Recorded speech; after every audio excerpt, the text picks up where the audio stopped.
Record on করলাম। আমরা আজকে গত ক্লাসে খতিয়ানটা অল্প পড়াইছি, আজকে খতিয়ানটা একটু বিস্তারিত পড়বো। সাউন্ড নিয়ে তো কারো কোনো প্রবলেম নাই, তাই না?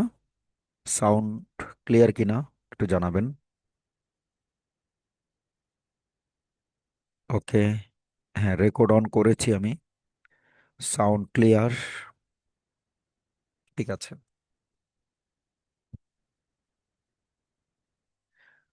আমরা প্রথমে খতিয়ান পড়বো, তারপরে রেয়ামিল পড়বো, দেন রেয়ামিলের যে ভুলগুলো আছে সে ভুলগুলো আমরা সংশোধন করব। খতিয়ান এটা আমরা গত ক্লাসে পড়েছি, এগুলা পিডিএফ এ দেওয়া থাকবে, আবার পড়ে নেবেন। তারপরে আসেন, খতিয়ান হলো দুই প্রকার: সাধারণ খতিয়ান আর সহকারী খতিয়ান। খতিয়ান দুই প্রকার: সাধারণ খতিয়ান আর সহকারী খতিয়ান। ঠিক আছে, এখন দেখেন, সাধারণ খতিয়ান হলো সমষ্টিগত হিসাব, আর সহকারী খতিয়ান হলো কি, স্বতন্ত্র বা ব্যক্তিবাচক হিসাব। এখন যে সকল সমষ্টিগত হিসাবের আলাদা আলাদা সহকারী খতিয়ান রাখতে হয় সেগুলোকে আমরা বলবো নিয়ন্ত্রণ হিসাব। আবার বলছি, আবার বলছি, যে সকল সমষ্টিগত হিসাবের আলাদা আলাদা স্বতন্ত্র হিসাব রাখতে হয়, যে সকল সমষ্টিগত হিসাবের আলাদা আলাদা স্বতন্ত্র হিসাব রাখতে হয় সেগুলোকে বলা হয় কি, নিয়ন্ত্রণ হিসাব। ঠিক আছে, আর আলাদা আলাদা হিসাবগুলোকে বলা হবে নিয়ন্ত্রিত হিসাব। তাহলে কোশ্চেন হলো, নিয়ন্ত্রিত হিসাব কোন খতিয়ানে সংরক্ষণ করা হয়? বলে নিয়ন্ত্রিত হিসাব কোন খতিয়ানে সংরক্ষণ করা হয়? সহকারী খতিয়ানে। আর যদি বলে নিয়ন্ত্রণ হিসাব কোন খতিয়ানে সংরক্ষণ করা হয়, নিয়ন্ত্রণ হিসাব কোন খতিয়ানে? সাধারণ খতিয়ানে। কি বুঝতে পারছি? ওকে, এরপরে দেখেন, আমরা ইন্টারমিডিয়েটে যখন খতিয়ান করতাম তখন আগে কি করতাম, জাবেদাগুলোকে বিশ্লেষণ করতাম, মানে লেনদেনগুলোকে বিশ্লেষণ করতাম। বিশ্লেষণ করে প্রত্যেকটা লেনদেনে কমপক্ষে দুইটি হিসাব পাইতাম, তাই না? ওই হিসাবগুলোকে আমরা বলি সাধারণ খতিয়ান। দেখেন এখানে লেখা আছে সাধারণ খতিয়ানে ক্রয় হিসাব, পাওনাদার হিসাব, দেনাদার হিসাব, বিক্রয় হিসাব, বেতন হিসাব, আসবাবপত্র হিসাব, মূলধন জাতীয় হিসাব। তাহলে এগুলো হলো সবগুলো সাধারণ খতিয়ান। এখন আসেন, যে নিচের একটা নোট দেখা আছে, সবাই নোটটা একটু পড়েন তো। নোটটা বলেছে আর্থিক বিবরণী তৈরির জন্য সকল হিসাব সাধারণ খতিয়ানে পাওয়া যায়। এখন আমরা জানি হিসাব হলো পাঁচ প্রকার: সম্পদ, দায়, মালিকানা সত্ত্ব, আয়, ব্যয়। এই সকল হিসাব কোন খতিয়ানে পাওয়া যায়? সাধারণ খতিয়ান। আর সাধারণ খতিয়ানে হিসাব নম্বর থাকে, এগুলো আগেও বলেছি আমি, ঠিক আছে? তাহলে সাধারণ খতিয়ান সম্বন্ধে আমরা মোটামুটি চারটা ইনফরমেশন পেলাম। প্রথম ইনফরমেশন হলো, একদম উপরের দিকে সবাই তাকান, সমষ্টিগত হিসাবগুলো বা যোগফল জাতীয় হিসাবগুলো কোন খতিয়ানে পাওয়া যায়, কোন খতিয়ানে সংরক্ষণ করা হয়? সাধারণ খতিয়ান। নিয়ন্ত্রণ হিসাব কোন খতিয়ানে? সাধারণ খতিয়ান। সকল হিসাব আর্থিক বিবরণী তৈরির জন্য সম্পদ, দায়, মালিকানা সত্ত্ব, আয় ব্যয় জাতীয় সকল হিসাব কোন খতিয়ানে পাওয়া যায়? সাধারণ খতিয়ানে। তারপরে কোন খতিয়ানে হিসাব নম্বর থাকে? উত্তর কি হবে? সাধারণ খতিয়ান। আমি কি বুঝাতে পারছি সাধারণ খতিয়ান নিয়ে? তাহলে একটু খেয়াল করেন তো, সহকারী খতিয়ানে কি সকল হিসাব পাওয়া যায়? নো, এখানে শুধু পাওয়া যায় হলো ব্যক্তিগত হিসাবগুলো। শুধু কি পাওয়া যায়? ব্যক্তিগত হিসাবগুলো, মানে দেনাদার পাওনাদারের ব্যক্তিগত হিসাবগুলো পাওয়া যায়, ঠিক আছে? আচ্ছা, আরেকটা জিনিস মাথায় রাখবেন, যে আহ, আরেকটা জিনিস মাথায় রাখবেন, সেটা হলো, দেখেন, ক্রয় হিসাব, পাওনাদার হিসাব, দেনাদার হিসাব, বিক্রয় হিসাব, দেখেন তো এগুলো সবগুলোতে হিসাব হিসাব হিসাব হিসাব কথাটা আছে না? এই জন্য মনে রাখবেন, সকল হিসাব সাধারণ খতিয়ান, ঠিক আছে? এখন আসেন তাহলে সহকারী খতিয়ান চেনার উপায় কি? সহকারী খতিয়ান চেনার উপায় হলো, আপনি দেখেন, বহুল প্রচলিত সহকারী খতিয়ান হলো দুইটি। কি কি? দেনাদার খতিয়ান আর হলো পাওনাদার খতিয়ান। আপনি দেখেন তো, এখানে লেখা আছে পাওনাদার হিসাব না, লেখা আছে পাওনাদার খতিয়ান। এই যে দেনাদার হিসাব না, দেনাদার খতিয়ান। তাহলে একটু মাথা রাখবেন, একটু মাথা রাখবেন, যখন বলবে পাওনাদার হিসাব, যদি বলে পাওনাদার হিসাব তখন হবে সাধারণ খতিয়ান। যদি বলে দেনাদার হিসাব তখন কি হবে? সাধারণ খতিয়ান। তাহলে হিসাব মুইছা, হিসাব রে কেটে আমি যদি খতিয়ান লাগাই দিই, এই যে দেনাদার খতিয়ান বলি, তখন হয়ে যাবে কি? সহকারী খতিয়ান। পাওনাদার খতিয়ান বললে সহকারী খতিয়ান। এখন দেনাদার খতিয়ানের আরেক নাম হলো বিক্রয় খতিয়ান, কারণ দেনাদার বিক্রির মাধ্যমে সৃষ্টি হয়। আবার দেনাদারকে আমরা বলি প্রাপ্য হিসাব। প্রাপ্য হিসাব বললে সাধারণ খতিয়ান, কিন্তু যখন প্রাপ্য হিসাব খতিয়ান বলবো তখন হয়ে যাবে সহকারী খতিয়ান। ঠিক পাওনাদার সৃষ্টি হয় ক্রয়ের মাধ্যমে, ধারে ক্রয়ের মাধ্যমে, তাই এটাকে আমরা বলবো ক্রয় খতিয়ান। আর এটাকে বলবো প্রদেয় হিসাব খতিয়ান। শুধু প্রদেয় হিসাব বললে সাধারণ হয়ে যাবে, আর খতিয়ান কথাটা লাগাই দিলে হয়ে যাবে সহকারী খতিয়ান। তাহলে একটু বলেন তো, সাধারণ খতিয়ান আর সহকারী খতিয়ানের পার্থক্যটা কি আমি ক্লিয়ার করতে পেরেছি? ক্লিয়ার করতে পেরেছি কিনা?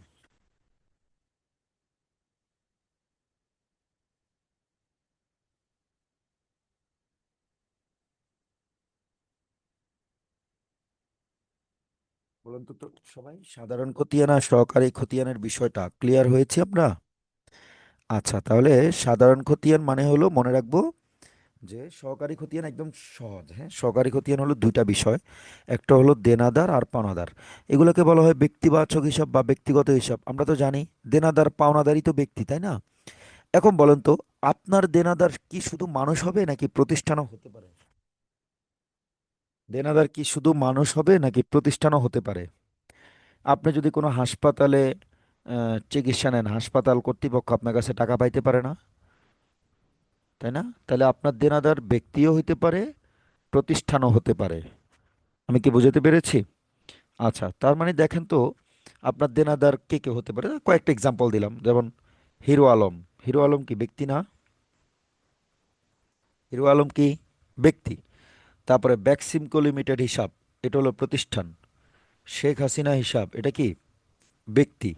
তার মানে হলো আমার দেনাদার হিরো আলম হতে পারে, মানে আমি হিরো আলমের কাছে টাকা পাই। বেক্সিমকো লিমিটেড এর কাছে আমি টাকা পাই, দেনাদার মানে যার কাছে আমি টাকা পাবো। শেখ হাসিনার কাছে আমি টাকা পাই, যদিও সে এখন দেশে নাই। তাহলে তাহলে একটু খেয়াল করেন, আহ, এখানে আমি কেন এগুলা তৈরি করলাম, হিরো আলম, বেক্সিমকো, শেখ হাসিনা, এগুলোর জন্য কেন আলাদা আলাদা খতিয়ান তৈরি করলাম? কারণ হলো, ধরেন আমার দেনাদার, কথার কথা, আমার দেনাদার 10,000 টাকা। এখন বলেন তো, এই 10,000 টাকা দেনাদার হলো টোটাল বুঝাইছে, মানে সমষ্টি বুঝাইছে, মোট বুঝাইছে। কিন্তু এখন বলেন তো, এই 10,000 টাকার মধ্যে আমার দেনাদার হলো তিনজন, হিরো আলম, বেক্সিমকো, শেখ হাসিনা। এখন বলেন, এই তিনজনের কাছে কার কাছে কয় টাকা পাই, এটা কি আমার জন্য জানাটা জরুরি না? আমি টোটাল 10,000 টাকা মানুষের কাছে পাই, বুঝলাম। কিন্তু আমি কার কাছে কয় টাকা পাই, এটা কি জানাটা জরুরি কিনা? অবশ্যই জরুরি, তাই না? তার মানে হলো, আপনি একবার চিন্তা করে দেখেন তো, যে আমি টোটাল 10,000 টাকার মধ্যে ধরেন হিরো আলমের কাছে 2,000 টাকা, বেক্সিমকোর কাছে ধরেন 3,000 টাকা, তাহলে বলেন তো সবচেয়ে বেশি কার কাছে পাই? শেখ হাসিনার কাছে, তাই না? তাহলে শেখ হাসিনার কাছে কত পেলাম? 5,000 টাকা। তাহলে এবার দেখেন তো, সাধারণ খতিয়ানের যোগফল হলো 10,000। এবার বলেন হিরো আলম, বেক্সিমকো, শেখ হাসিনা তিনোটা মিলে যোগফল 2,000, 3,000, 5,000, 10,000 মিলে গেছে কিনা? 10,000 মিলছে কিনা? বুঝতে পারছি? তাহলে সাধারণ খতিয়ান আর সহকারী খতিয়ানের যোগফল কিন্তু, সাধারণ খতিয়ান আর সহকারী খতিয়ানের যোগফলটা কিন্তু মিলে যাবে। সবাই এই পর্যন্ত বুঝতে পারছি? সাধারণ খতিয়ান আর সহকারী খতিয়ানের যোগফল কিন্তু মিলে যাবে, সমান হবে। ক্লিয়ার সবাই? আচ্ছা, তাহলে আহ, সাধারণ খতিয়ান, দেখেন 10,000 টাকা হলো, এটা সমষ্টি বুঝাইছে। এখন যেহেতু এই দেনাদারের আমি সমষ্টিগত হিসাব রাখি, প্লাস এবং কি দেনাদারগুলার আলাদা আলাদা হিসাবও রাখতেছি, তাহলে আমি দেনাদার হিসাবকে নিয়ন্ত্রণ হিসাব বলতে পারি না? আর হিরো আলম, বেক্সিমকো, শেখ হাসিনা, এইগুলোর জন্য যে আলাদা আলাদা হিসাব রাখলাম, এগুলোকে আমরা নিয়ন্ত্রিত হিসাব বলতে পারি না? তাহলে বলুন তো, নিয়ন্ত্রণ হিসাব আর নিয়ন্ত্রিত হিসাবের মধ্যে পার্থক্যটা কি ক্লিয়ার আপনারা? নিয়ন্ত্রণ আর নিয়ন্ত্রিত হিসাবের মধ্যে পার্থক্যটা কি ক্লিয়ার? সাধারণ খতিয়ান সহকারী খতিয়ানের পার্থক্যটা কি ক্লিয়ার? Yes or no?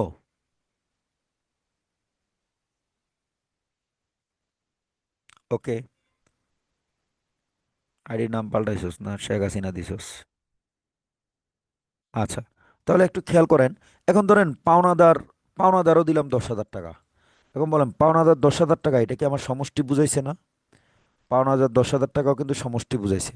এখন বলেন তো, কে আমার কাছে কয় টাকা পায়, এটা কি আমার জানাটা জরুরি না? অবশ্যই জরুরি। এই জন্য ম্যানেজমেন্ট সহকারী খতিয়ান তৈরি করে, যেমন দরবেশ বাবা, ক লিমিটেড, খালেদা জিয়া। তাহলে দেখেন দরবেশ বাবা, খালেদা জিয়া এগুলো হলো ব্যক্তি, ক লিমিটেড, লিমিটেড মানে প্রতিষ্ঠান। এখন ধরেন টোটাল আমার কাছে 10,000 টাকার মধ্যে ধরেন দরবেশ বাবারে দিলাম 3,000 টাকা, ক লিমিটেড দিলাম 4,000 টাকা, তাহলে খালেদা জিয়ার কাছে কয় টাকা পাই আমরা? 3,000 টাকা। আমি কি বুঝাতে পারছি? তাহলে 3 4 3 টোটাল কত? 10,000 হয়ে গেল। তার মানে দেখেন তো, এই যে ব্যক্তি আর প্রতিষ্ঠান হিসাবগুলো আমার কি হলো? সহকারী খতিয়ান না? তাহলে সবাই একটু খেয়াল করেন তো, যে পাওনাদার হিসাব এবং দেনাদার হিসাব, এই দুইটা হিসাবের সাধারণত আমরা সমষ্টিগত হিসাব রাখি, প্লাস এই দুইটার জন্য আমরা সহকারী খতিয়ান, আমরা কিন্তু এগুলোর জন্য আলাদা আলাদা হিসাবও রাখতেছি। ঠিক আছে? তাহলে মনে রাখবেন, সাধারণ খতিয়ান আর সহকারী খতিয়ানের মধ্যে পার্থক্য হলো, সাধারণ খতিয়ানে একটা হিসাবের সমষ্টি প্রকাশ করে। কি প্রকাশ করে? সমষ্টি। আর সহকারী খতিয়ান সেটার বিস্তারিত হিসাব রাখে। সাধারণ খতিয়ান সেটার সমষ্টিগত হিসাব রাখে, আর সহকারী খতিয়ান সেটার আলাদা আলাদা বিস্তারিত হিসাব রাখে। তাহলে পাওনাদার আর দেনাদার হলো সমষ্টিগত হিসাব, প্লাস এই পাওনাদার আর দেনাদারের জন্য আমরা পাওনাদার খতিয়ান এবং দেনাদার খতিয়ান আলাদা আলাদা তৈরি করি। তাই এই পাওনাদার আর দেনাদারকে আবার নিয়ন্ত্রণ হিসাব বলা হয়। কারণ যে সকল সমষ্টিগত হিসাবের আলাদা আলাদা হিসাব রাখতে হয়, সেগুলোকে বলা হয় নিয়ন্ত্রণ হিসাব। তাহলে নিয়ন্ত্রণ হিসাবটা কি ক্লিয়ার? যে সকল সমষ্টিগত হিসাবের আলাদা আলাদা হিসাব রাখা হয়, যে সকল সমষ্টিগত হিসাবের আলাদা আলাদা হিসাব রাখা হয়, সেগুলোকে আমরা কি বলি? নিয়ন্ত্রণ হিসাব। আর আলাদা আলাদা হিসাবগুলোকে বলা হবে নিয়ন্ত্রিত হিসাব। যেমন এখানে দেখেন, হিরো আলম, দরবেশ বাবা, ক লিমিটেড, বেক্সিমকো, শেখ হাসিনা, খালেদা জিয়া, এরা হলো কি? ব্যক্তি আর প্রতিষ্ঠান। এগুলোকে আমরা বলবো নিয়ন্ত্রিত হিসাব। ক্লিয়ার? এক কথা হলো সহকারী খতিয়ানগুলো হলো নিয়ন্ত্রিত হিসাব। তাহলে আপনাকে যদি প্রশ্ন করে কোনটি নিয়ন্ত্রণ হিসাব, বলেন তো উত্তর কি হবে? নিয়ন্ত্রণ হিসাব যদি প্রশ্ন করে, উত্তর কি হবে সাধারণত? পাওনাদার আর দেনাদার। মনে রাখবেন, নিয়ন্ত্রণ হিসাব সাধারণত কি? পাওনাদার আর দেনাদার। নর্মালি এই পাওনাদার আর দেনাদার থেকেই কোশ্চেনটা আসছে। পাওনাদার আর দেনাদারের আলাদা আলাদা হিসাব রাখা হয়, তাই পাওনাদার আর দেনাদারকে আমরা বলি নিয়ন্ত্রণ হিসাব। ঠিক আছে? আর যদি বলে কোনটি নিয়ন্ত্রিত হিসাব, এক কথা হলো কোনো মানুষ বা প্রতিষ্ঠানের নাম, কোনো মানুষ বা প্রতিষ্ঠানের নামকে আমরা বলবো নিয়ন্ত্রিত হিসাব। ক্লিয়ার সবাই? সবাই এই পর্যন্ত ক্লিয়ার? আচ্ছা, তাহলে এখান থেকে আমরা একটা জিনিস বুঝলাম। বলেন তো ভাইয়ারা, সকল হিসাব কিন্তু দেখেন তো, বেতন হিসাব, আসবাবপত্র হিসাব, মূলধন হিসাব, ক্রয় হিসাব, বিক্রয় হিসাব, দেনাদার হিসাব, পাওনাদার হিসাব, সকল হিসাব দেখলে আমরা এটাকে বলবো কি? সাধারণ খতিয়ান, তাই না? তাহলে বলেন তো, সহকারী খতিয়ান কি দিয়ে চিনব? সাধারণ খতিয়ান তো আমরা হিসাব দিয়ে চিনতেছি, কিন্তু সহকারী খতিয়ান কি দিয়ে চিনব? খতিয়ান দিয়ে। কি দিয়ে চিনবো? খতিয়ান দিয়ে। আপনি একটু খেয়াল করুন তো, এদের সবগুলোতে, সাধারণ খতিয়ানের সবগুলোতে দেখেন তো হিসাব হিসাব কথাটা আছে না?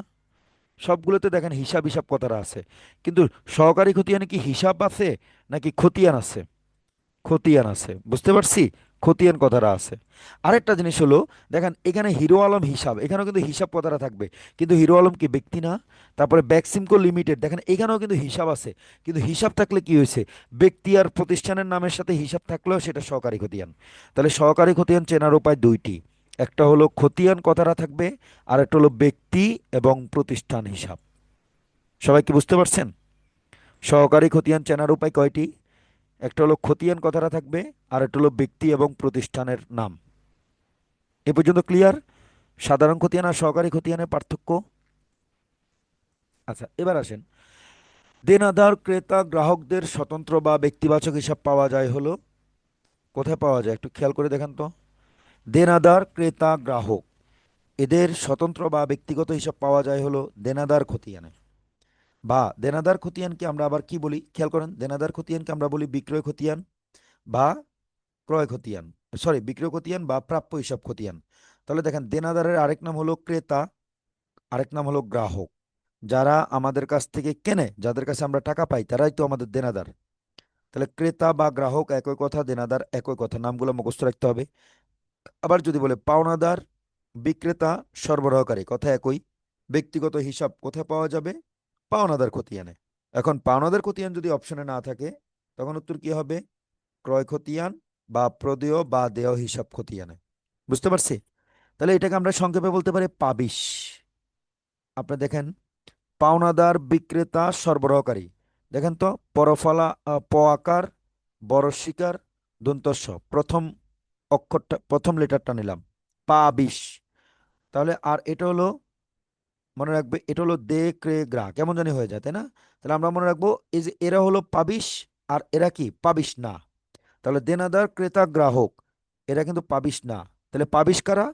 পাওনাদার, বিক্রেতা, সরবরাহকারী, এরা হলো পাবিশ। বুঝতে পারছি? তাহলে এখান থেকে কিন্তু অনেক কোশ্চেন আসছে। দেনাদারদের ব্যক্তিগত হিসাব কোথা পাওয়া যায়, ক্রেতাদের ব্যক্তিগত হিসাব কোথা পাওয়া যায়, গ্রাহকদের ব্যক্তিগত হিসাব কোথা পাওয়া যায়, কথা তো একই, দেনাদার খতিয়ানে পাওয়া যাবে। ক্লিয়ার? তাহলে ক্রেতা বা গ্রাহক মানে দেনাদার, মনে রাখবেন, ক্রেতা বা গ্রাহক মানে কি দেনাদার। আর বিক্রেতা বা সরবরাহকারী মানে পাওনাদার, বিক্রেতা বা সরবরাহকারী মানে কি পাওনাদার। তাহলে এটা পাওয়া যাবে পাওনাদার খতিয়ানে। এ পর্যন্ত ক্লিয়ার? এই স্লাইডটা কি সবাই ক্লিয়ার? এতদিনে কনফিউশনে ছিলাম, এখন ক্লিয়ার, ওকে, ধন্যবাদ। এ পর্যন্ত ক্লিয়ার? আচ্ছা, আরো ক্লিয়ার হবেন, আরো ক্লিয়ার হবেন, পরের স্লাইড দেখেন।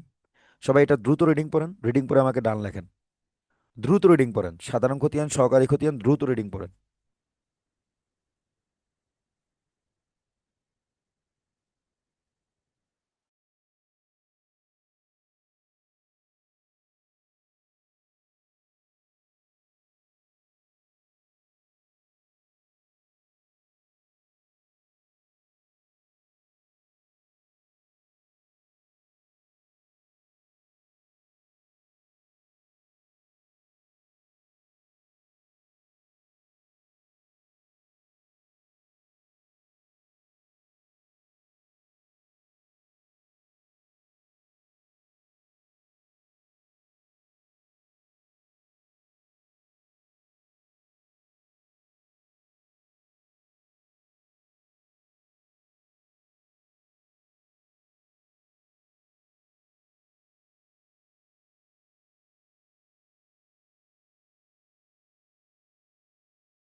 ওকে, পড়া শেষ আশা করি, হ্যাঁ? আচ্ছা, এরপরে দেখেন, এটা পড়েন সবাই। আমি একটু আগে যেটা বুঝাইলাম, দেখেন আমি কিন্তু সব জিনিস একটা স্লাইডে ক্লিয়ার করছি। এখন আপনারা এটা পড়ে বুঝেন কিনা দেখেন। কিরকম চার্জার আবার লাগিয়ে এলাম কেমনে? দেখেন, যে সকল বিষয়ের মোট হিসাব, সবাই একটু খেয়াল করেন,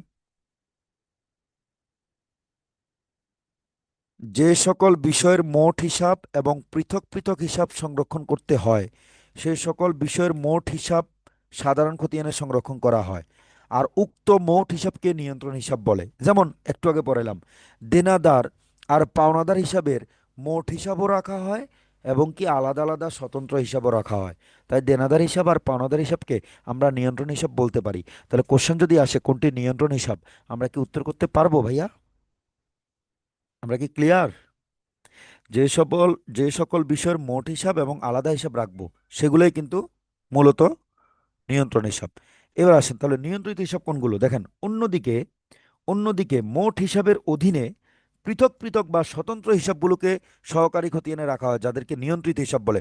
যেমন একটু আগে পড়ালাম না, খালাদা হিসাব, শেখ হাসিনা হিসাব, মনে আছে? ব্যাকসিমকো লিমিটেড হিসাব। তাহলে মোট হিসাবের অধীনে থাকে এরা কিন্তু। ঠিক আছে, মোট দেনাদার 10,000 পড়াইলাম না, তিনজনের মধ্যে 10,000 ভাগ করে দিলাম, তার মানে মোট হিসাবের অধীনে থাকে। তাহলে একটু খেয়াল করেন তো, নিয়ন্ত্রণ হিসাব আর নিয়ন্ত্রিত হিসাব, সবাই কি ক্লিয়ার? আচ্ছা, এক কথায় ব্যক্তি ও প্রতিষ্ঠান হিসাব সমূহ, যেমন করিম হিসাব, প্যারাগন লিমিটেড হিসাব ইত্যাদি হলো নিয়ন্ত্রিত হিসাব। আর নিয়ন্ত্রিত হিসাব সমূহের যে রেয়ামিল কিংবা কোনো কোথাও আর্থিক বিবরণীতে প্রদর্শন করা হয় না। এই যে একটু আগে যে আপনাদেরকে আমি পড়াইলাম এখানে, সবাই একটু খেয়াল করেন, এই যে এই জায়গায় যে পড়াইলাম, পাওনাদার 10,000 টাকা, এইটা রেয়ামিলে যাবে। দেনাদার 10,000 টাকা, এইটা রেয়ামিলে যাবে, ঠিক আছে। কিন্তু হিরো আলম 2,000 টাকা, ব্যাক্সিমকো 3,000 টাকা, শেখ হাসিনা 5,000 টাকা, এগুলো কি রেয়ামিলে যাবে? যাবে না। তাহলে সহকারী খতিয়ানের জের কিন্তু রেয়ামিলে যায় না, ঠিক আছে। আর্থিক বিবরণীতেও যাবে না, যাবে শুধু সাধারণ খতিয়ানের জের। তাহলে সাধারণ খতিয়ান থেকে রেয়ামিল তৈরি করা হয়, কথাটা কি বলতে পারি কিনা আমরা? আমরা কি সহকারী খতিয়ান থেকে রেয়ামিল তৈরি করি, নাকি সাধারণ খতিয়ান থেকে রেয়ামিল তৈরি করি? ভাই আমি কি এই কোশ্চেনটা কি বুঝাতে পেরেছি? সহকারী খতিয়ান তো আর্থিক বিবরণীতে যাবে না, রেয়া মিলেও যাবে না, দরকার নাই তো। কারণ পাওনাদার 10,000 টাকা তো এখান থেকে চলে যাচ্ছে, দেনাদার 10,000 টাকা চলে যাচ্ছে। তাহলে কি আমার আলাদা করে আবার দরকার আছে? সবাই কি এটা ক্লিয়ার?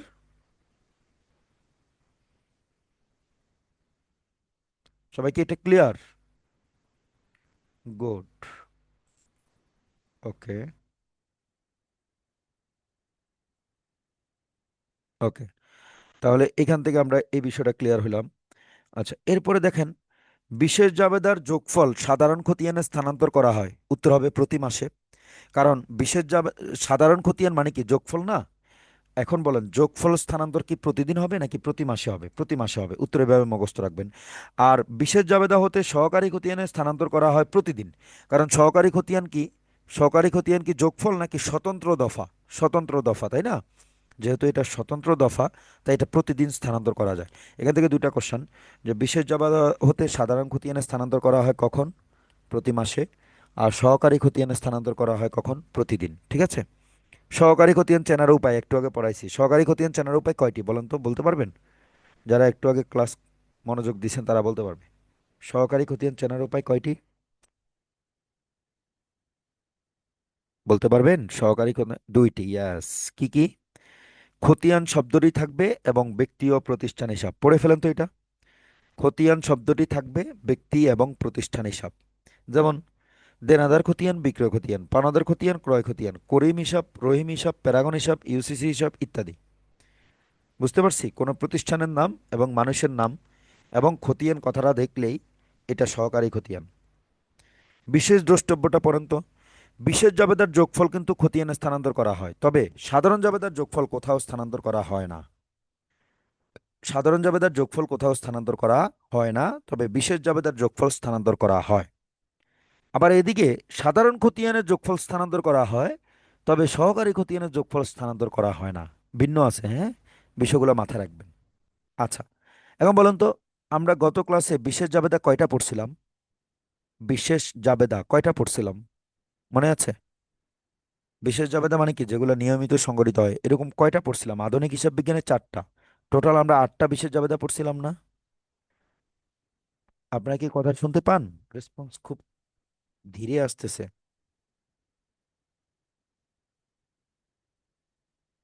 কথা কি শোনা যাচ্ছে? কেউ কোনো রিপ্লাই করছে না। আপনারা যে আছেন নাকি নাই আমি বুঝবো কেমনে ভাই? কথা কি শোনা যাচ্ছে ভাই?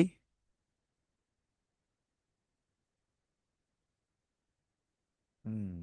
কিন্তু কথা হলো, আপনারা রিপ্লাইটা অনেক দেরিতে করতেছেন কেন, বুঝলাম না, কোনো সমস্যা নাকি? ওকে। এই পেজটা কি সবাই ক্লিয়ার? এই পেজটা কি সবাই ক্লিয়ার ভাইয়া? এই পেজটা বোঝা যায়? ওকে, তাহলে এবার একটু উত্তর দেন তো কষ্ট করে। একটু উত্তর দেন। বলেন কোনটি কোন খতিয়ান? পাওনাদার হিসাব বলেন তো ভাইয়া, কোন খতিয়ান? পাওনাদার হিসাব কোন খতিয়ান? সাধারণ খতিয়ান, তাই না? বিক্রয় হিসাব সাধারণ খতিয়ান। করিম হিসাব, করিম কি মানুষ না? তাই সহকারী খতিয়ান। বুঝতে পারছেন? স্কয়ার লিমিটেড এটা কি প্রতিষ্ঠান না? সহকারী খতিয়ান। ক্রয় খতিয়ান কি? সহকারী খতিয়ান। আশা করি বুঝতে পারছি। তাহলে এখন আগের থেকে কি একটু বেটার ক্লিয়ার হয়েছেন? কোনগুলো সাধারণ খতিয়ান আর কোনগুলো সহকারী খতিয়ান, কোনগুলো নিয়ন্ত্রণ হিসাব আর কোনগুলো নিয়ন্ত্রিত হিসাব? একটু বেটার না ভাই আগের থেকে? ক্লাসেও ওইভাবে পড়াইছি, কথা হলো একবার পড়ানোর পরে অনেকে বোঝে না। ও, মেসেজ শো হচ্ছে। আচ্ছা, অফ করে দিলাম। ঠিক আছে। এবার দেখেন, এই বিষয়টা ভেরি ভেরি ইম্পর্ট্যান্ট। আপনাদের কাছে কেমন লাগলো দেখেন তো একটু। বিশেষ জাবেদার নাম এবং লেনদেন, এটা জাবেদা এবং কি বিশেষ জাবেদার যোগফল, খেয়াল করেন। যোগফল সাধারণ খতিয়ানের স্থানান্তর। আচ্ছা, আমরা সাধারণ খতিয়ানের স্থানান্তর করি কি স্বতন্ত্র দফা নাকি যোগফল? যোগফল। আর মনে রাখবো, বিশেষ জাবেদার যোগফলই স্থানান্তর করা হবে সাধারণ খতিয়ানে। আর সাধারণ জাবেদার যোগফল কোথাও স্থানান্তর করা হয় না। দেখেন তো এই বিষয়টা কেমন। এই ক্রয় হিসাব বললে সাধারণ খতিয়ান, কিন্তু ক্রয় খতিয়ান বললে সহকারী খতিয়ান। কথাটা কয়বার কইলাম ডক্টর ইউনুস? যে আইডির নাম দিছিস আবার ডক্টর ইউনুস। কথা এটা কয়বার কইলাম যে হিসাব বললে সাধারণ খতিয়ান, ক্রয় হিসাব বিক্রয় হিসাব এগুলো বললে সাধারণ খতিয়ান, কিন্তু ক্রয় খতিয়ান বিক্রয় খতিয়ান বললে সহকারী খতিয়ান। এটা তো আমার 3টা স্লাইডের মধ্যে ছিল, এরপরও তুই পারস না। আবার নাম দিছিস ডক্টর ইউনুস। সবাই একটু খেয়াল করি।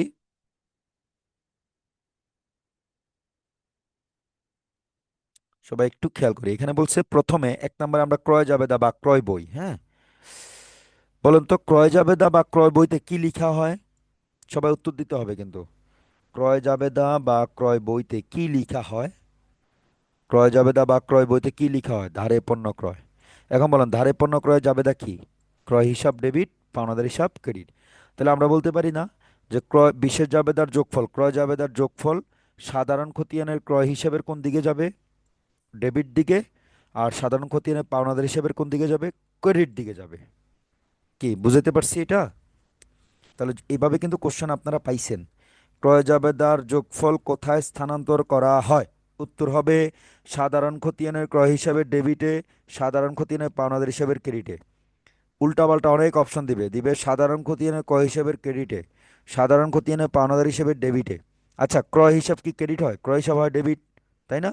আর পাওনাদার হিসাব হয় কি ক্রেডিট। বুঝতে পারছি সবাই? এইভাবে 2 নাম্বারটাও দেখেন, বিক্রয় জাবেদার যোগফল কোথায় স্থানান্তর হয়? বিক্রয় জাবেদা হলো ধারে পণ্য বিক্রয়, তাহলে ধারে পণ্য বিক্রয় জাবেদা কি? দেনাদার ডেবিট, বিক্রয় হিসাব ক্রেডিট। তাহলে এটার যোগফল স্থানান্তর করা হবে সাধারণ খতিয়ানের দেনাদার হিসাবের ডেবিটে আর বিক্রয় হিসাবের ক্রেডিটে। দেখেন তো কথাটা মিল আছে কিনা? সাধারণ খতিয়ানের দেনাদার হিসাবের ডেবিটে আর সাধারণ খতিয়ানের বিক্রয় হিসাবের ক্রেডিটে। বলুন তো, এইভাবে যদি কোনো কোশ্চেন আসে, আমরা কি এই জাবেদাগুলো দেখে বা এই স্লাইডটা থেকে কি অ্যান্সার করতে পারবো না আমরা? এই স্লাইডটা দেখে কি অ্যান্সার করা যাবে না? তাহলে আপনারা বাকিগুলো সবগুলো একটু পড়েন। 3, 4, 5, 6, 7, 8 এগুলো সবগুলো কি লেনদেন লিপিবদ্ধ হয়, আর এটা জাবেদা কি, তারপরে বিশেষ জাবেদার মানে সাধারণ খতিয়ানে কোথায় স্থানান্তর করা হবে, এটা সবাই একটু পড়েন। আমি 1 মিনিট টাইম দিলাম, পড়া শেষে ডান লেখেন। আর কোনোটা যদি না বুঝেন বলবেন ভাইয়া 6 নাম্বার বুঝাই দেন, 7 নাম্বার বুঝাই দেন, ঠিক আছে? নিজের একবার পড়েন এটা। 3 নাম্বার পড়েন প্রথমে, 3 নাম্বার। নগদ প্রদান জাবেদা, সকল প্রকার নগদ প্রদান। এটা জাবেদা কি? সংশ্লিষ্ট হিসাব ডেবিট, নগদান হিসাব ক্রেডিট। তাহলে এটার যোগফল স্থানান্তর করা হবে সাধারণ খতিয়ানের নগদান হিসাবের ক্রেডিটে। নগদ প্রদান জাবেদার যোগফল স্থানান্তর করা হবে সাধারণ খতিয়ানের নগদান হিসাবের ক্রেডিটে। আর নগদ প্রাপ্তি জাবেদা মানে হলো সকল প্রকারের নগদ প্রাপ্তি, নগদ টাকা পাইলে ডেবিট হয়। তাহলে এটার যোগফল স্থানান্তর করা হবে সাধারণ খতিয়ানের নগদান হিসাবের ডেবিটে, সাধারণ খতিয়ানের নগদান হিসাবের ডেবিটে। এভাবে পড়েন সবাই।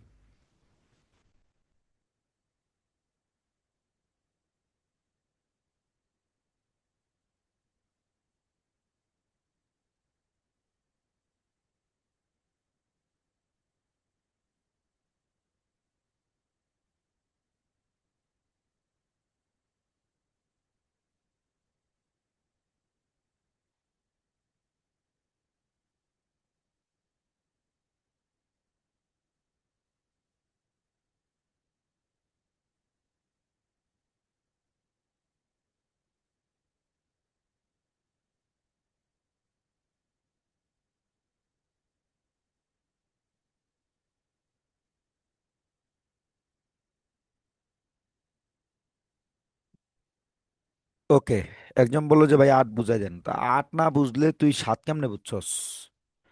হ্যাঁ, প্রাপ্য বিল জাবেদা বিলের স্বীকৃতি গ্রহণ।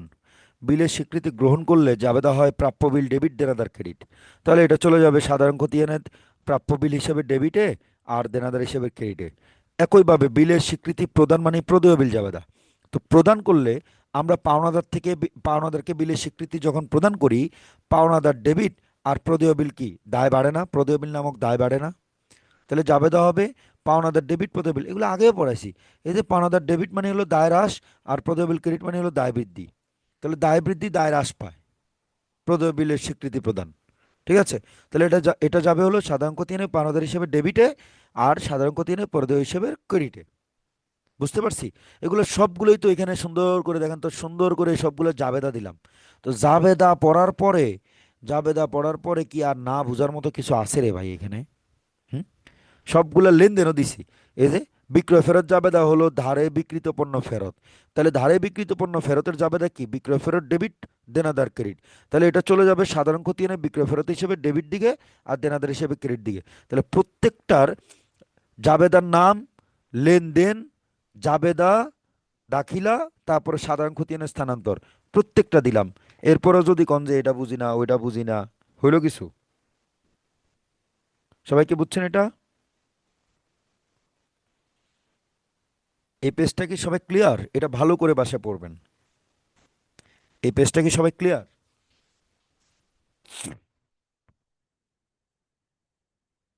ওকে, এটা ভালো করে পড়তে হবে বাসায়। এবার আমরা প্র্যাকটিস করি। বলেন, গ্রাহকদের ব্যক্তিগত হিসাব কোথায় পাওয়া যায় বলেন তো? গ্রাহকদের ব্যক্তিগত হিসাব কোথায় পাওয়া যায়?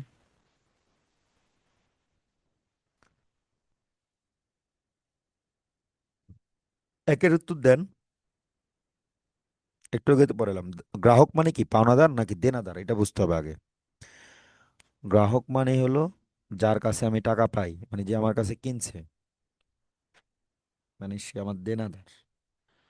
দেনাদার খতিয়ান হবে। এখন দেখেন, দেনাদার খতিয়ান কোনো অপশনে নাই। দেনাদার খতিয়ান অপশনে না থাকলে উত্তর কি হবে? বিক্রয় খতিয়ান। তাহলে অ্যান্সার হলো সি। বুঝছি এটা? আচ্ছা, অ্যান্সার হবে সি। এবার 2 নম্বর উত্তর দেন, 2। অ্যান্সার দেখা যাক, সমস্যা না, আপনি অ্যান্সার তাকাইবেন কি লেগা? 2 এর উত্তর দেন। একটি বাণিজ্যিক প্রতিষ্ঠানে আর্থিক বিবরণী সমূহ তৈরি করার জন্য সকল হিসাব কোন খতিয়ানে পাওয়া যায়? সাধারণ খতিয়ান। এটা কি একটু আগে পড়াইছি না?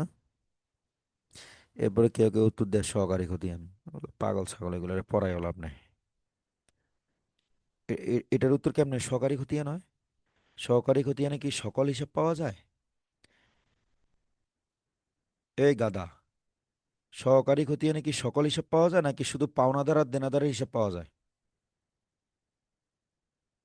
তো এগুলো গাদা না? এতক্ষণ ধরে পড়ানোর পরে এরপর এই সহজ সহজ কোশ্চেন যদি তোরা ভুল করস, ম্যাথ না বুঝলে একটা কথা, থিওরি কেন পারস না তোরা? হুম।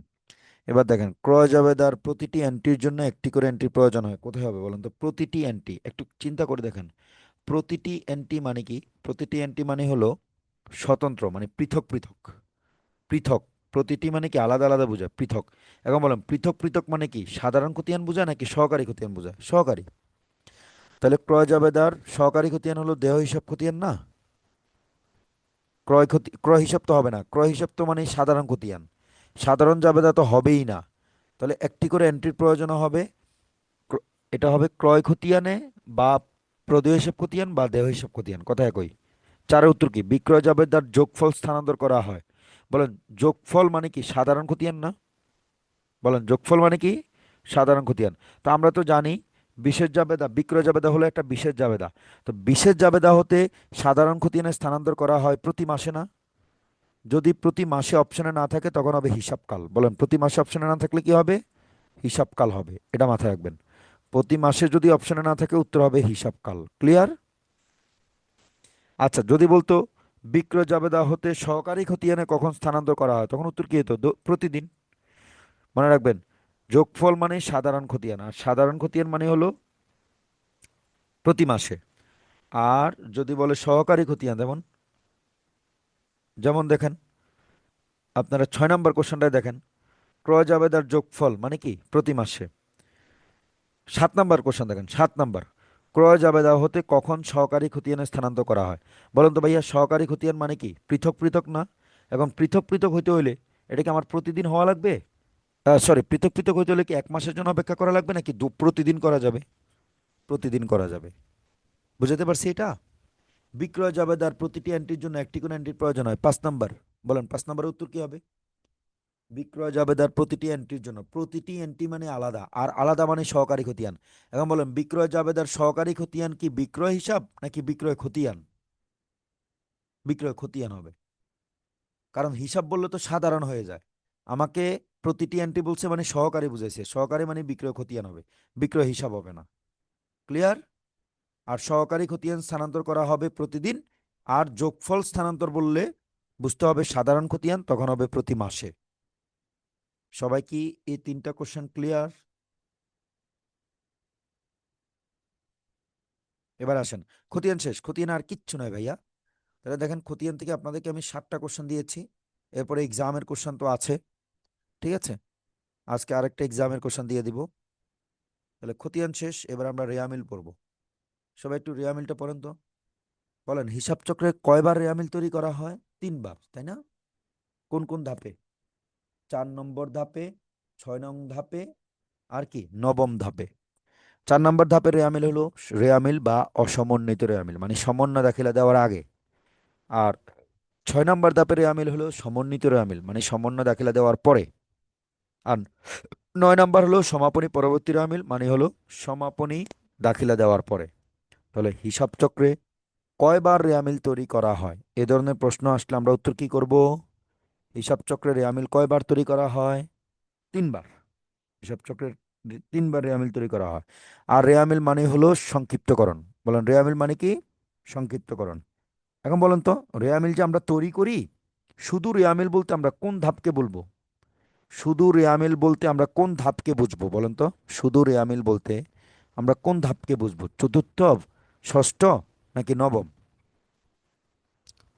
চতুর্থ ধাপকে বুঝবো। এই যে চতুর্থ ধাপকে, শুধু রেয়ামিল বলতে আমরা চতুর্থ ধাপকে বুঝবো।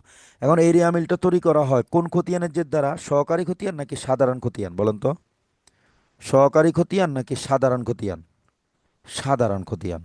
কারণ সহকারী খতিয়ান থেকে রেয়ামিল তৈরি করা হয় না। সহকারী খতিয়ানের যে রেয়ামিল বা কোথাও স্থানান্তর করা হয় না। ক্লিয়ার? হিসাব চক্রে টোটাল রেয়ামিল তৈরি করা হচ্ছে 3বার। এবার আসেন রেয়ামিলের উদ্দেশ্য। রেয়ামিলের উদ্দেশ্যকে 2 ভাগে ভাগ করা হয়, প্রাথমিক উদ্দেশ্য আর প্রধান উদ্দেশ্য। পড়ে নেবেন। প্রাথমিক উদ্দেশ্য হলো হিসাব নিকাশের গাণিতিক সমতা বা শুদ্ধতা যাচাই, মানে হিসাব নিকাশ ঠিক আছে কিনা এটা যাচাই করা হলো রেয়ামিলের প্রাথমিক উদ্দেশ্য। রেয়ামিলের ডেবিট ক্রেডিট না মিললে আমরা তো বুঝবো হিসাব নিকাশে ভুল আছে। তবে রেয়ামিলের কিছু সীমাবদ্ধতাও আছে, যেমন ভুল থাকার পরেও রেয়ামিল কিন্তু মিলে যায়। রেয়ামিলের উদ্দেশ্য হলো গাণিতিক শুদ্ধতা যাচাই, কিন্তু সব ক্ষেত্রে গাণিতিক শুদ্ধতা যাচাই হয় না। ডেবিট ক্রেডিট সমান থাকার পরেও দেখা গেছে রেয়ামিলে ভুল থাকতে পারে। এটাই হলো রেয়ামিলের একটা সীমাবদ্ধতা। আর রেয়ামিলের প্রধান উদ্দেশ্য হলো চূড়ান্ত হিসাব প্রস্তুতে সাহায্য করা। এটা গতকালকের একটা সলভ ক্লাসের মধ্যে একটা কোশ্চেন এরকম ছিল। রেয়ামিলের প্রধান উদ্দেশ্য হলো চূড়ান্ত হিসাব বা আর্থিক বিবরণী তৈরি করা। বুঝতে পারছি? আর রেয়ামিল কি সারা বছরের জন্য তৈরি করা হয়? নো। রেয়ামিল তৈরি করা হয় নির্দিষ্ট দিন, তারিখ বা সময় বিন্দুর জন্য। আচ্ছা, আমরা জানি বছরে হলো 365 দিন, তাই না? তার মানে আপনি চাইলে 365 বার, 365 বার রেয়ামিল তৈরি করতে পারেন। আজকে কত তারিখ বলুন তো? বলতে পারবেন কেউ? আজকে কত তারিখ? আজকে হলো নভেম্বরের 3। আপনি চাইলে নভেম্বরের 3 তারিখেও কিন্তু রেয়ামিল তৈরি করতে পারেন। বুঝতে পারছি? তার মানে রেয়ামিল তৈরি করা হয় নির্দিষ্ট দিন, তারিখ বা সময়বিন্দু বা সময়ক্ষণ বা মুহূর্ত, একই কথা। সময়বিন্দু, সময়ক্ষণ, মুহূর্ত। আমি কিন্তু এমনও পাইছি সময়বিন্দু, সময়ক্ষণ, মুহূর্ত। এই পেজটা আশা করি সবাই ক্লিয়ার। এগুলো হলো থিওরিটিক্যাল ইনফরমেশন। তবে ক্লাস করার পরেও পিডিএফটা একবার পড়তে হবে। পিডিএফ না পড়লে কিন্তু আবার হবে না। এরপরে এটা সবাই একবার রিডিং পড়ে আমাকে ডান লেখেন, বুঝেন কিনা একটু দেখেন।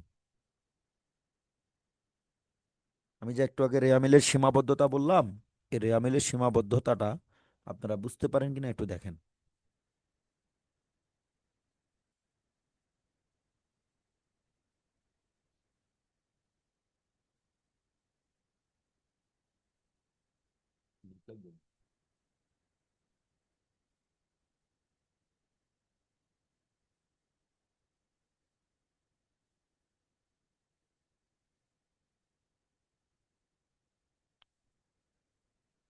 ওকে, দেখেন, যে কোনো কিছুর সীমাবদ্ধতা মানে কি? অনেকে আপনারা যারা আমার অফলাইনে ক্লাস করছেন অনেকে জানেন। সীমাবদ্ধতা মানে হলো ইনফরমেশনটা সত্য হবে। সীমাবদ্ধতা মানে হলো কি, ইনফরমেশনটা মিথ্যা হবে নাকি সত্য হবে? ইনফরমেশনটা অবশ্যই সত্য হবে, তবে সেটা দুর্বলতা। ইনফরমেশনটা সত্য হবে তবে সেটা দুর্বলতা। পড়াইছি না, সত্য দুর্বলতা। যে কোনো কিছুর সীমাবদ্ধতা হইতে হলে ইনফরমেশনটা মিথ্যা হওয়া যাবে না, ইনফরমেশনটা সত্য হইতে হবে। আমি যদি বলি আমি আমি অনেক স্ট্রং, এখন এটা ধরেন সত্য, কিন্তু স্ট্রং হওয়াটা তো দুর্বলতা না, তাই না? কিন্তু আমি যদি বলি আমি অনেক অলস, ধরেন এটা সত্য, তাহলে অলস হওয়াটা কি দুর্বলতা না? অবশ্যই দুর্বলতা। ইমোশনাল হওয়াটা দুর্বলতা, তাই না? তার মানে হলো দুর্বলতা হইতে হবে প্লাস ইনফরমেশনটা সত্য হইতে হবে।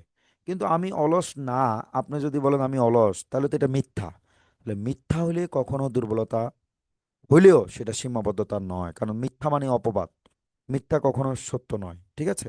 ওকে, এটা সীমাবদ্ধতার মধ্যে আসবে না। তাহলে রেয়া মিলের সীমাবদ্ধতা কি? হিসাব নিকাশে ভুল থাকা সত্ত্বেও রেয়া মিল মিলে যায়, এটাই হলো রেয়া মিলের মূল সীমাবদ্ধতা। এখন বলুন, এই কথাটা সত্য নাকি মিথ্যা?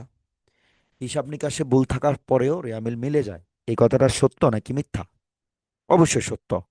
এবং বলেন তো, এটা যেহেতু সত্য, বলেন এটা দুর্বলতা কিনা? এটা দুর্বলতা কিনা? ভুল থাকা সত্ত্বেও রেয়ামিল মিলে যায়, এই কথাটা দুর্বলতা কিনা? অবশ্যই দুর্বলতা। তাই এটাকে আমরা রেয়ামিলের সীমাবদ্ধতা বলবো। এখন যে সকল ভুল থাকা সত্ত্বেও রেয়ামিল মিলে যায় তাদের মধ্যে অন্যতম হলো কি কি দেখেন তো একটু। যেমন একটি সম্পূর্ণ লেনদেন, দেখেন এটা কিন্তু একটা পক্ষর কথা বলে না, পুরো লেনদেনের কথা বলছে।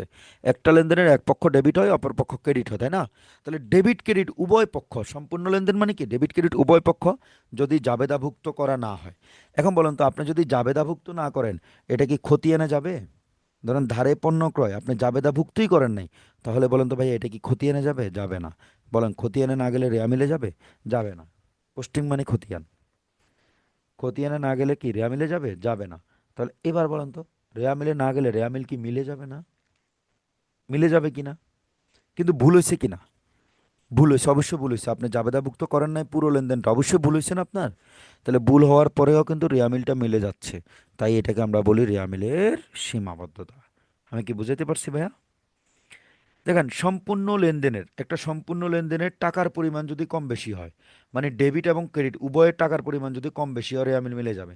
যেমন বেতন প্রদান করছেন 100 টাকা, কিন্তু উভয় পক্ষে যদি আপনি 10 টাকা লেখেন, এবার বলেন ডেবিট ক্রেডিট সমান হলে রেয়ামিল কি এই ভুলটা ধরতে পারবে?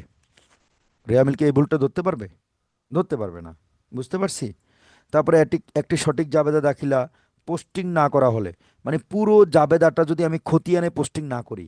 খতিয়ান পোস্টিং মানে কি? খতিয়ানে নেওয়া।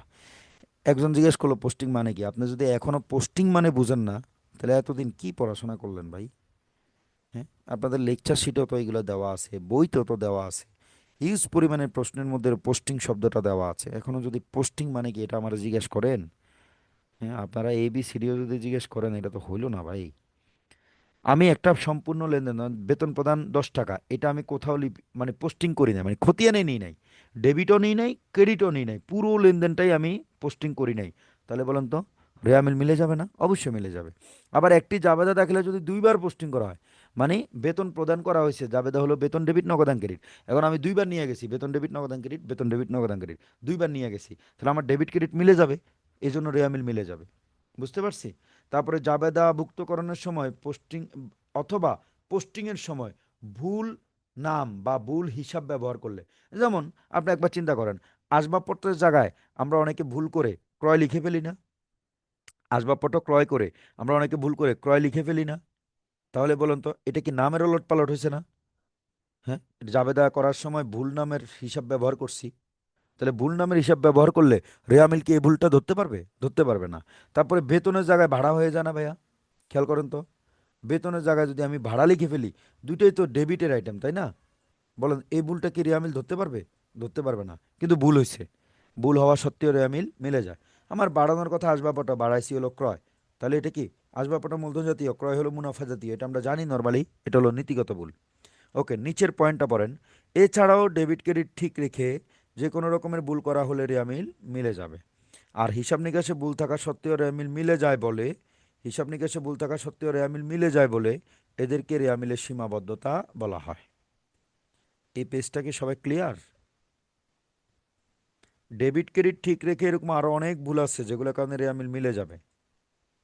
এই পেজটা আশা করি সবাই ক্লিয়ার না ভাইয়া?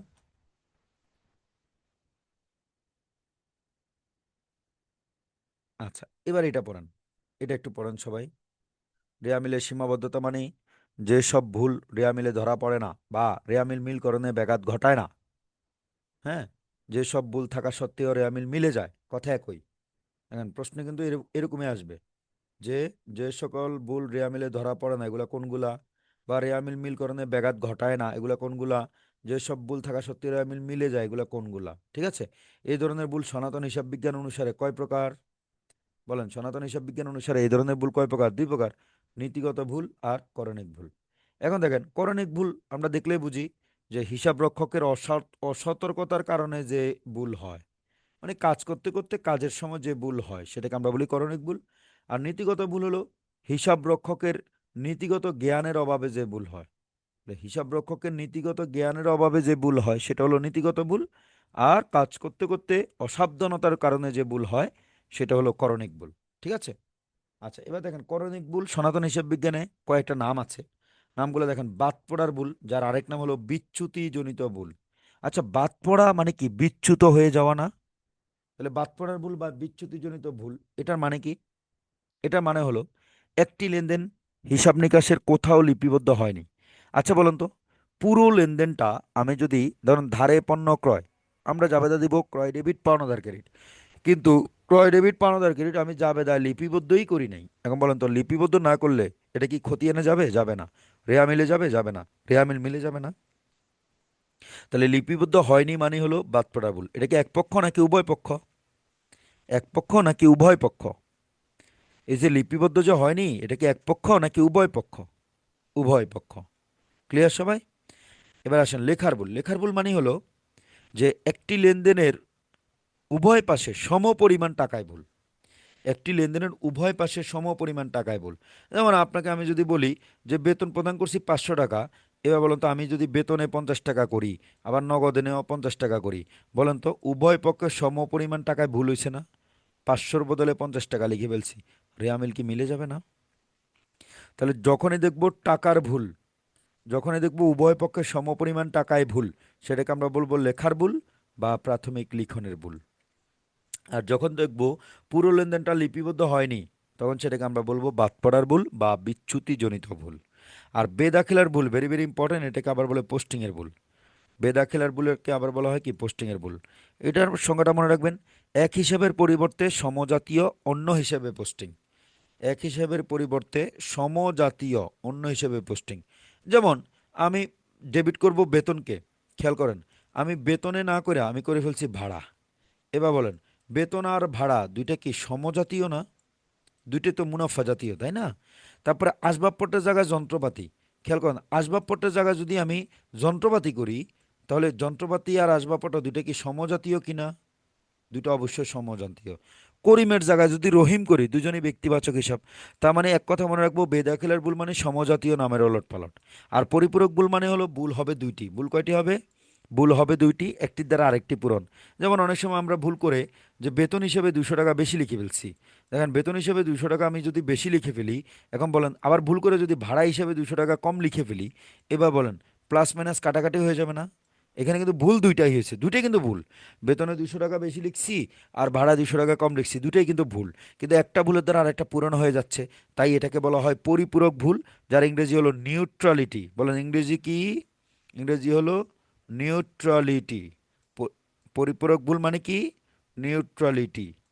সবাই কি ক্লিয়ার এ পর্যন্ত? আর উল্টা দাখিলা দেওয়ার ভুল হলো ওই যে বকেয়া আয় ব্যয়ের আমরা উল্টা দাখিলা দিই, মানে জাবেদাটা উল্টা দিই। বেতন ডেবিট বকেয়া বেতন ক্রেডিট, উল্টা দেওয়ার সময় হবে বকেয়া বেতন ডেবিট বেতন ক্রেডিট। কিন্তু আমি উল্টানোর সময় আবার কি করছি? বকেয়া বেতনটা ক্রেডিট করছি, বেতনটা ডেবিট করছি। ঠিক আছে? তাহলে আমার এটা উল্টা দাখিলার ভুল। তাহলে করণিক ভুল এখানে কয়টা আছে? 5টা। নামগুলো মুখস্থ করব কি কি? বাদ পড়ার ভুল, লেখার ভুল, বেদাখিলার ভুল, পরিপূরক ভুল, উল্টা দাখিলার ভুল। এগুলো হলো করণিক ভুল। আর নীতিগত ভুলের এক্সাম্পল একটাই। নীতিগত ভুল মানে কি? নীতিগত ভুল মাথায় রাখবেন, নীতিগত ভুল হলো এক কথা হলো মূলধন জাতীয় লেনদেনকে মুনাফা জাতীয় লেনদেন বা মুনাফা জাতীয় লেনদেনকে মূলধন জাতীয় লেনদেনে লেখাই হলো নীতিগত ভুল। কারণ নীতি বলেছে মূলধন জাতীয়তে লেখার জন্য, আপনি কেন মুনাফা জাতীয়তে লিখলেন? যেমন আসবাবপত্র ক্রয় করে ক্রয় হিসেবে ডেবিট করা হয়েছে। বলেন আসবাবপত্র ক্রয় করছি, জাবেদা হবে আসবাবপত্র ডেবিট, নগদান ক্রেডিট। কিন্তু আমি ভুল করে আসবাবপত্রে ডেবিট না করে কি করে ফেললাম? ভুল করে আসবাবপত্রে ডেবিট না করে আমি ভুল করে করে ফেললাম কি ক্রয়। তাহলে বলেন তো, আসবাবপত্র হলো মূলধন জাতীয়, আর কিন্তু ক্রয় হলো মুনাফা জাতীয় না। তাহলে এটা কি মূলধন জাতীয় থেকে মুনাফা জাতীয়, এটা কি অসম জাতীয় নাম না? তাই এটা হলো নীতিগত ভুল। কিন্তু যদি বলতো আসবাবপত্রের জায়গায় যন্ত্রপাতি, তাহলে কোন ধরনের ভুল বলেন তো? আসবাবপত্রের জায়গায় যন্ত্রপাতি নামে লেখা হয়েছে, কোন ধরনের ভুল? আসবাবপত্র জায়গায় যন্ত্রপাতি হিসেবে লেখা কোন ধরনের ভুল? বলেন। আসবাবপত্রের জায়গায় বেদাখিলা, ইয়েস। এই যে এক হিসেবের পরিবর্তে এদের এখানে বলা আছে সমজাতীয়, সমজাতীয় অন্য হিসেবে পোস্টিং, এটা হলো বেদাখিলা। আর যদি বলে আসবাবপত্রের জায়গায় ক্রয়, এটা হলো নীতিগত। ক্লিয়ার? আসবাবপত্রের জায়গায় ক্রয় বললে নীতিগত। তাহলে আমরা মনে রাখবো করণিক ভুল ও নীতিগত ভুলের কারণে রেয়ামিল মিলে যায়, একদিকের ভুল হলে রেয়ামিল মিলে না। বলেন রেয়ামিল কখন মিলে না? যখন ভুলটি একদিকের হয়। তখন মনে আছে, তখন আমরা কি দিয়ে মিলাই? অনিশ্চিত হিসাব দিয়ে মিলাই। ক্লিয়ার এই পর্যন্ত? যখন রেয়ামিল মিলে না তখন আমরা অনিশ্চিত হিসাব দিয়ে মিলাই। উত্তর দেন দেখি তো। এখন হলো আপনাদের জন্য আরো খুব মানে ইন্টারেস্টিং টপিক নিয়ে আসলাম। যে সকল ভুল হওয়া সত্ত্বেও রেয়ামিল মিলে যায়, যেমন নীতিগত ভুল, বাদপড়া ভুল, লেখার ভুল, বেদাখিলা ভুল, পরিপূরক ভুল, বিপরীত দাখিলা ভুল। ঠিক আছে? আচ্ছা, যেমন কি নীতিগত ভুলের উদাহরণ কি দেখেন তো। আসবাবপত্র ক্রয় করে ক্রয় হিসেবে লেখা, এটা হলো নীতিগত ভুল। বাদপড়া ভুল হলো আসবাবপত্র ক্রয় করে কোথাও লিপিবদ্ধ হয়নি। তারপর লেখার ভুল হলো আসবাবপত্র ক্রয় হলো 5,000 টাকা, উভয় হিসাবে 50,000 টাকা লেখা, বা উভয় হিসাবে 500 টাকা লেখা। তাহলে এটা হলো লেখার ভুল। তাহলে লেখার ভুল হলো টাকার ভুল, লেখার ভুল মানে কি টাকার ভুল। আর বেদাখিলার ভুল হলো আসবাবপত্র ক্রয় করে যন্ত্রপাতি হিসেবে লেখা, এটা হলো সমজাতীয় নামের ওলট পালট। আর আসবাবপত্র ক্রয় করে ক্রয় হিসেবে লেখা, এটা হলো নীতিগত। আসবাবপত্র ক্রয় করে যন্ত্রপাতি হিসেবে লেখা, এটা বেদাখিলা। পরিপূরক ভুল হলো বেতন হিসেবে 2,000 টাকা বেশি লেখা হয়েছে, অন্যদিকে ভাড়া হিসেবে 2,000 টাকা কম লেখা হয়েছে। তাহলে ভুল কয়টা হয়েছে? দুইটা।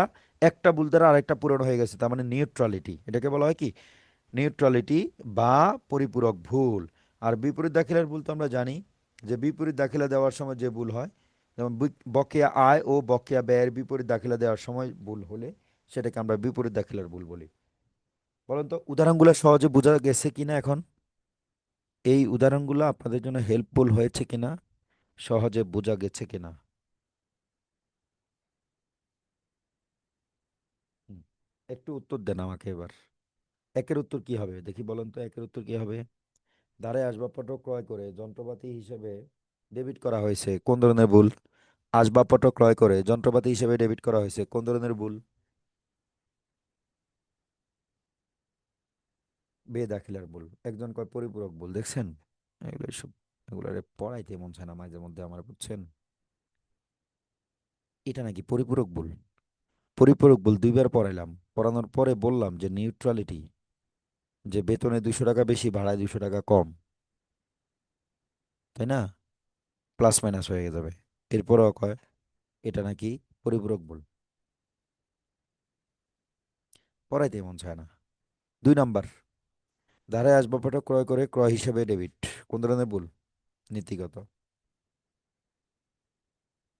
3 নাম্বার, 3 নাম্বার উত্তর কি?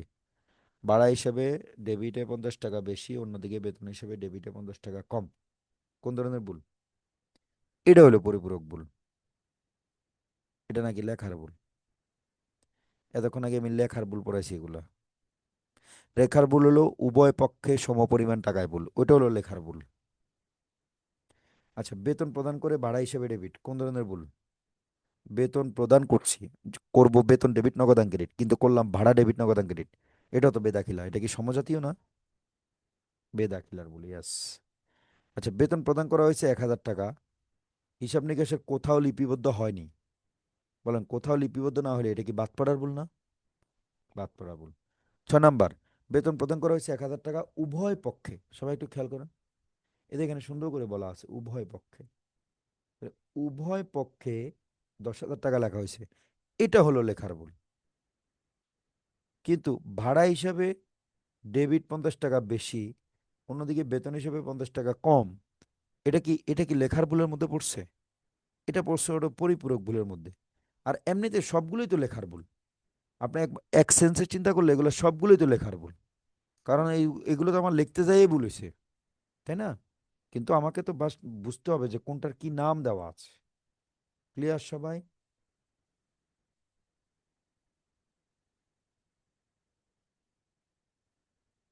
উত্তর দেন। কোনটি রেওয়া মিলে ধরা পড়ে? কোন ভুলটি রেওয়া মিলে ধরা পড়ে? কোনটি বলেন?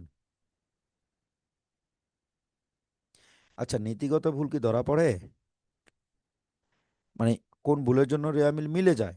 মানে কোনটা কারণে রেওয়া মিল মিলে যায় দেখেন তো।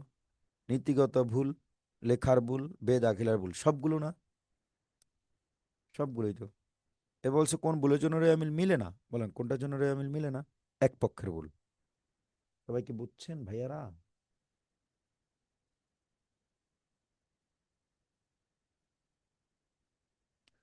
তাহলে মোটামুটি এই রেওয়া মিল সম্বন্ধে আরো কিছু এক্সামের কোশ্চেন দিব। আমি আজকে ভুল সংশোধনী দাখিলে পড়াবো না। জাস্ট আমার কেমন জানি পড়াইতে মনে যাচ্ছে না আজকে আর।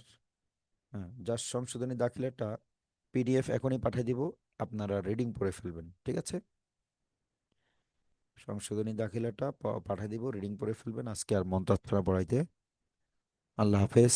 কারো কোনো কোশ্চেন থাকলে হ্যান্ড রেজ করতে পারেন।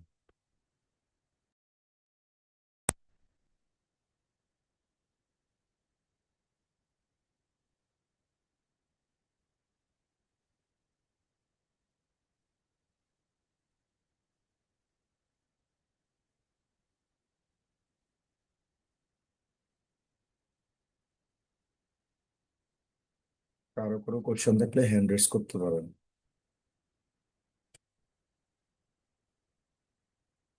এসাম। আসসালামু আলাইকুম ভাই। সালাম, বলো। ভাই, যে মূলধন জাতীয় ব্যয় আর মুনাফা জাতীয় ব্যয়ের মধ্যে একটু কনফিউশন লাগে। এটা তো পড়াবো আমি পরে, পড়াইলে কি এটা হবে? পরের লেকচারে আছে। হ্যাঁ, থাকবো, সমস্যা নেই। জি ভাই, এটাই। ওকে।